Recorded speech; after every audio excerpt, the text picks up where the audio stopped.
নমস্কার, আমি অনন্য। আমি দেব আর শুভশ্রীর খুব বড় মাপের একজন হেটার্স বলছি। হ্যাঁ, আপনি ঠিকই শুনেছেন। আমি ভক্ত বলিনি। আমি দেব আর শুভশ্রীর খুব বড় মাপের হেটার্স বলছি। যাই হোক, এবার আপনার প্রশ্ন হতেই পারে। আপনার মনে হতেই পারে, এই ছোট মুখে এত বড় কথার এত বড় ক্ষমতা কিসের? কেনই বা আমি হেটার্স বলছি? আমার যোগ্যতা বা কী? সেটা আমি বলছি, বিস্তারিত আলোচনা করছি। সেটার জন্য তো ভিডিওটি করা।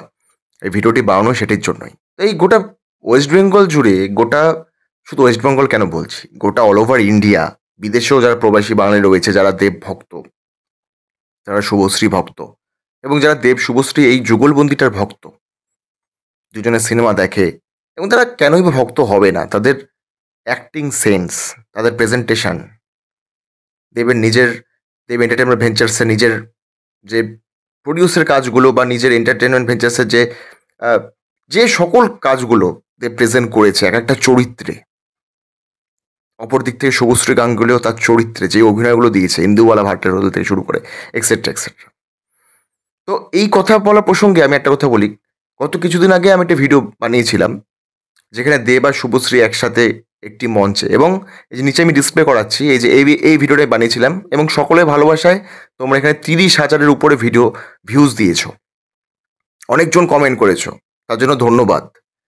এবার হঠাৎ করে আমার কি হলো? এই তো দেব শুভশ্রীকে নিয়ে এতটা প্রশংসা করলাম, একটা ভিডিওটা বানিয়েছিলাম, আপনারা এতটা ভালোবাসা দিলেন, 30,000-এর মতো ভিউ, এতগুলো কমেন্ট, এত লাইক, এত শেয়ার দিলেন ওই ভিডিওটার। আপনারা আই বটনেও দেখতে পারেন ভিডিওটা আমি যে করেছিলাম। তো হঠাৎ করে আজকে এই প্রসঙ্গটার মানেটা কি? দেব শুভশ্রীর হেটার্স কেন?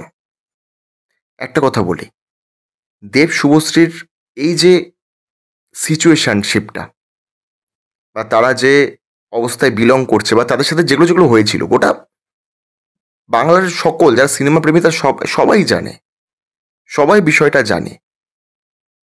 কিন্তু তার সাথে বাস্তবতার একটা মিল রয়েছে, এবং আছে। কিন্তু এই যে ভিডিওটা বানাচ্ছি, এটা কিন্তু কোনো আমি স্ক্রিপ্ট রাইটিং করিনি, প্ল্যানিং করে করতে বসি না। একদম আনটো কাট টু কাট, যা যা মনে হচ্ছে সেটাই বলছি গল্পের মতো করে। ঠিক আছে? তো মেন ব্যাপারটা কি, দুটো মানুষের মধ্যে সম্পর্ক, নর্মাল ব্যাপার।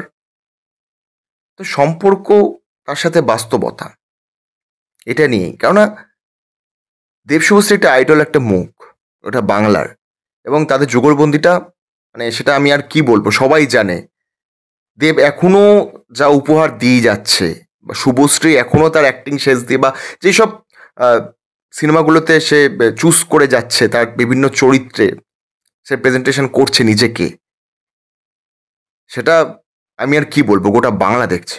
এবার আমি বলবো যে হেটার্স কেন, বাস্তবটা কি? দেখো, আজ দেব আর শুভশ্রীর একটা সম্পর্ক ছিল, অনেক দিনের সম্পর্ক ছিল, তাদের মধ্যে ভালো লাগা, ভালোবাসাবাসি, যাই হোক, তাদের দেবের পয়েন্ট অফ ভিউ থেকে একরকম, শুভশ্রীর পয়েন্ট অফ ভিউ থেকে একরকম ছিল, সম্পর্ক ছিল। ভেঙে যাওয়ার পরে তারা ছেড়ে গেছে, কিন্তু তারা ডিমোটিভেট না হয়ে দেবের মতো কাজ করে গেছে, শুভশ্রীর মতো কাজ করে গেছে। আর বাস্তবে জিনিসটা কি হয়, একটা সম্পর্কে ও আমাকে নেগলেক্ট করে চলে গেল, আমার আর ভাল লাগছে না ভাই, আমি আর ওই ফিল্ডে যাব না, তার কথা মনে হচ্ছে আমি কমজোরি হয়ে পড়ছি, দু চারটা গালি দিয়ে দিলাম, ও তুই আমার সাথে চিট করেছিস, এই করেছিস, এক্সেট্রা এক্সেট্রা, সেটা খারাপ বলা, যাই হোক, এক্সেট্রা এক্সেট্রা, অনেক কিছু খারাপ কিছু হয়ে যায়। মানে যখন লাস্টে যখন প্রেমটা ভেঙে যায়, যখন আমাদের মনে হয় যে আর প্রেমটা থাকবে না, তখন যা মুখে আসে তাই বলে ফেলি। দেব শুভশ্রী করেনি। দেব শুভশ্রীর মধ্যেও হয়েছিল, দেবের চোখের জল আমরা দেখেওছি, বিভিন্ন বিভিন্ন ইন্টারভিউতে দেখেছি, এবং সত্যি চোখের জল ছিল, তাদের ভালোবাসার আবেগটা ফুটে উঠেছে চোখের জল। শুভশ্রী কষ্ট পেয়েছে। বর্তমানে ধূমকেতুর, এই যে ধূমকেতু আজকে 10 বছর পরে মুক্তি পাচ্ছে, বা 12 বছর পরে দেব শুভশ্রী আবার একসাথে দেখা যাবে, কয়েকদিন পর ট্রেলার লঞ্চ হবে একসাথে, আহ, সব ভক্তরা ওয়েট করছে ধূমকেতুর জন্য। তো এবার প্রশ্নটা হলো, দেখো, আহ, অনেক কিছু হয়ে যেতে পারতো মাঝখানে। দেব ভাবতেও পারতো আমি ক্যারিয়ার ছেড়ে দেবো, আমার ভালো মানুষটাই তো নেই, আমি আর কি হবে ক্যারিয়ার করে, যার সাথে থাকার ছিল সেই থাকলো না। আবার শুভশ্রী ডিমোটিভেট হয়ে অ্যাক্টিংটা ছেড়ে দিতে পারতো, হলে অ্যাক্টিং জগতে এসব হয়, আমি অ্যাক্টিং করেনি। কিন্তু ব্রেকআপ হয়ে গেছে, তারপর থেকে দেব চ্যালেঞ্জ করেছে, সিনেমার চ্যালেঞ্জ না, বাস্তব জীবনের চ্যালেঞ্জ করেছে, এবং একের পর এক সিনেমা হিট করে গেছে। কয়েকদিন আগে খাদানেরও তার পরিচয় পেলেন। এদিকে শুভশ্রী গাঙ্গুলিও ইন্দুবালা ভাটের হোটেল পরিণীতা যা করে এক্সেট্রা এক্সেট্রা নানা ধরনের সব করে গেছে। কয়েকদিন আগে আরেকটা দেখলাম। এবার ব্যাপারটা হচ্ছে এই যে দীর্ঘ বছর পর তারা আবার মুখোমুখি হবে এই ধূমকেতুর যে আমরা যে ইন্টারভিউগুলো দেখি, দেব কিন্তু কখনোই বলেনি এই শুভশ্রীর সাথে আমাকে কথা বলবে না ওইসব টপিকে। সে কিন্তু কথা বলেছে এবং শুভশ্রীকে সে সম্মান করে বলেছে যে শুভশ্রীকে দেখে শেখা উচিত সে কি করে সংসার সামলাচ্ছে, অন্যদিকে অভিনয়টা সামলাচ্ছে।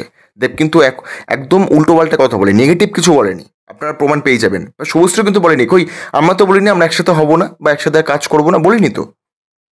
এবং শুভশ্রী বলেছে যে দেবের এই যে খাটনিটার পেছনে তার জন্য স্যালুট। সে যে খাটনি করে একটা সিনেমার পেছনে তার জন্য স্যালুট।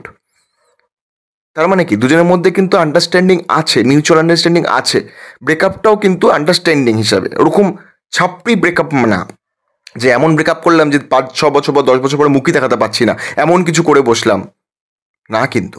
আর এটাই হচ্ছে বাস্তব যে তুমি তোমার জীবনেও যদি এরকম কিছু হয়, তোমার লাইফে যদি এরকম কিছু হয়, তুমি কোনো ডিমোটিভেট হবে না, তাকে নিচু করবে না, তুমি ওইখান থেকে চ্যালেঞ্জ করে নিজেকে এস্টাবলিশ করবে এবং তোমার অপোজিট যে মানুষটা আছে সেও তার মতো এস্টাবলিশ হবে এবং সেটা তার ব্যাপার। আমি তোমার কথা বলছি। এই যে দেব শুভশ্রীর মতো তারা এস্টাবলিশ হওয়ার পর যখন মুখোমুখি হবে, তারা কিন্তু দুজনেই কিন্তু শীর্ষে চলে গেছে অলরেডি। কেউ কিন্তু ওই ব্রেকআপ হয়েছে বলে ডিমোটিভেট হয়ে গিয়ে গালাগালি কাজ করে কিন্তু এরকম হয়ে যায়নি যে মুখই দেখাতে পারছে না। তারা আবার মুখোমুখি হবে সসম্মানে এবং তারা দুজনেই যোগ্য। এবার যোগ্যর সাথে যোগ্য লড়াই হচ্ছে, অযোগ্যর সাথে যোগ্য লড়াইতে লাভ নেই, তারা যোগ্যরাই জিতে যাবে। যোগ্যর সাথে যোগ্য লড়াই, শেয়ানে কথা আছে না, তাই তারা কিন্তু কখনোই একজন অপরজনকে ছোট করেনি। আর তুমি মিলে কি করতে এখনকার দিনে ওই আমরা কি করি, মানুষ যেটা বলছে সেটাই। আর মানুষ বলছে দেব শুভশ্রী একসাথে আর হবে না, কোন দেখতে হবে, এটা মানুষ বানিয়েছে, এটা কল্পনা। এবং কল্পনাটা না আমাদের চারপাশে এমন একটা প্রাচীরের সৃষ্টি করে এবং সেখান থেকেই মনে হয় আমি তো কিছু জানলামই না। আচ্ছা, অনেকে বলে না এ ভাই তোর তো গার্লফ্রেন্ড আছে অনেক, কই আমার তো গার্লফ্রেন্ড নেই, আমিই জানি না, মানুষজন জানে। তাই পৃথিবীর সব কিছু কিন্তু গোটা মানুষ জগৎ দ্বারা কিন্তু নির্বাচিত হয় না, কিছু জিনিস একান্তই ব্যক্তিগত থাকে, সেটা শুধু আমরাই জানি। তাই কাউকে অপমান না করেও, কাউকে ছোট না করেও নিজের সাকসেস চালিয়ে যাওয়াটা, নিজেকে সাকসেস জায়গাটা বজায় রাখাটা, তুলে ধরাটা কিন্তু অনেকটা বড় চ্যালেঞ্জ, সত্যি বাস্তব জীবনের চ্যালেঞ্জ। সেটা দেব করেই দেখিয়েছে, করেও যাচ্ছে। কয়েকদিন পরে রঘু ডাকাত মুক্তি পাবে, একের পর এক হিট সিনেমা দিয়ে যাচ্ছে দেব, শুভশ্রীও তাই। তারপর তারা দুজনে এই যে ধূমকেতু সিনেমার প্রমোশনে আসবে, তারা আবার একসাথে হবে এবং অবশ্যই তারা আবার সিনেমা করবে যদি সব ঠিকঠাক থাকে। তারা বলেছে, না করেনি কিন্তু, এটা পাবলিকের বানানো। আমরা পাবলিকের মানুষের কথা না আমরা দাস হয়ে যাই অনেক সময়, যে আমরা নিজেরাই জানি না এবং মানুষ যেটা বলছে ওই তালে তাল মিলিয়ে আমরা যদি গা ভাসিয়ে দিই একবার, তাহলে আমরা শেষ ভাই। মানুষ যেটা বলছে সেটাকে আমরা অ্যাকসেপ্ট করে নিয়ে যদি তাদের যার সাথে আমার ঝামেলাটা হচ্ছে তার কথা না শুনে যদি পাবলিকের কথাই মেনেই যদি আমরা সেই জলের মধ্যেই ঝাঁপ দিয়ে দিই, তাহলে ভাই আমি তাহলে শেষ। আমার নিজস্ব কিছু থাকলো না, নিজস্ব কোনো ক্যালি থাকলো না। তাই এটাই বলবো, এটাই বাস্তবতা, যে তোমাকে বাস্তবে আসতে হবে দেব শুভশ্রীকে দেখার মতো, নিজেকে সাকসেস যেতে লাগবে। তোমার যে জিনিসগুলো তোমাকে ঠকিয়েছে বা তোমাকে কষ্ট দিয়েছে সেটাকে চ্যালেঞ্জ করলে তোমাকে, সেটা যদি মাইনাস হয় তোমাকে, সেটা যদি দক্ষিণ মেরু হয় তোমাকে উত্তর মেরু হয়, তোমাকে স্ট্রং হয়ে দাঁড়াতে হবে, সজাগ হতে হবে তোমার মতো করে। এটাই তোমার চ্যালেঞ্জ থাকবে এবং তারপর যখন তার সামনে যাবে না, সেটাই হবে সত্যিকারের একটা কি বলবো, ওটাই হচ্ছে আন্ডারস্ট্যান্ডিং, এটাই হচ্ছে তোমার পার্সোনালিটি, এটাই হচ্ছে তোমার পয়েন্ট অফ ভিউ। আর এই যে আমি এতক্ষণ বললাম না দেব শুভশ্রী হেটার্স, তা আপনাদের মনে হয় যে এত প্রশংসা করার পর দেব শুভশ্রীর হেটার্স হতে পারি আমি? একদমই না। আমি দেবের চরম ভক্ত, আমার গরম রক্ত, আমি দেবের চরম ভক্ত। সেটা আপনারা আমার প্রোফাইল দেখলেই, ভিজিট করলেই দেখতে পাবেন। আমি ইনস্টাগ্রাম, আমার ফেসবুক অনেক রিলস বানিয়েছি। আর শুভশ্রীকেও, তাদের যুগলবন্দিটা দুজনকেই সম্মান করি, কাউকে অপমানিত করার কিছু নেই। জাস্ট বোঝানোর জন্য এই কথাটা বলা, ভিডিওটা বোঝানোর জন্য। তো কারোর ভক্ত হতে না পারো, কিন্তু বিনা কারণে কারোর হেটার্স হও না। আগে নিজেকে সেই জায়গাটায় তৈরি করো, আগে নিজেকে সেই জায়গায় পৌঁছাও, দেন সমালোচনা করো। কারণ সমালোচনা মানুষ মাত্রই করে, কিন্তু কেউ ভেবে দেখে না যে সে কোন জায়গাটায়, বা তার মতো করে কোনোদিন কেউ দেখে না। তাই এই যে দেব শুভশ্রীর এই যে উদাহরণটা দিলাম, এটি হচ্ছে বাস্তব এবং তারা যেটা করেছে সসম্মানে করেছে। আজকে দেব সামনে আসলেও শুভশ্রী মুখ ঘুরে যেতে পারবে না, সেরকম কিছু হয়নি। হয়তো তাদের ভিতরে অনেক কিছুই হয়েছে, ওরকম জিনিসটাও হয়নি। তারা এখনো দুজন দুজনকে সম্মান দিয়ে যাচ্ছে, এবং সেটাই হচ্ছে মনুষ্যত্বের সব থেকে বড় পরিচয়, যেটা এখনকার মানুষদের মধ্যে নেই, অনেকের মধ্যে নেই। চলে গেল মানে তার নামে আমি গালিগালাজ করে দিলাম, ইনবক্সে তাকে নিয়ে ট্রোল করে দিলাম, বা অন্যজনকে বললাম এই ভাই ও খারাপ ভাই। না, এটাকে বজায় রাখতে লাগে, যেটা সবাই পারে না। বুঝতে পারলে তো? আমরা সবাই বলি আমরা গরম রক্তের মানুষ, না, সবার রক্ত অর্ধেক লোকের রক্তই শীতল থাকে। গরম রক্তর পরিচয়টা নিজেকে তৈরি করতে হয় সময়ের সাথে সাথে, অনেক কিছু স্যাক্রিফাইস করে, নিজের পার্সোনালিটিটা বজায় রেখে। সেটাই দরকার।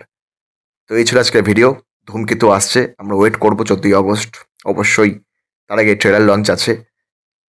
তো অবশ্যই তোমরা সবাই দেখবে, আমরাও দেখবো। তো দেখা হচ্ছে নেক্সট ভিডিওতে, আবার দেখা হচ্ছে নেক্সট ভিডিওতে। চলো ততক্ষণ টাটা।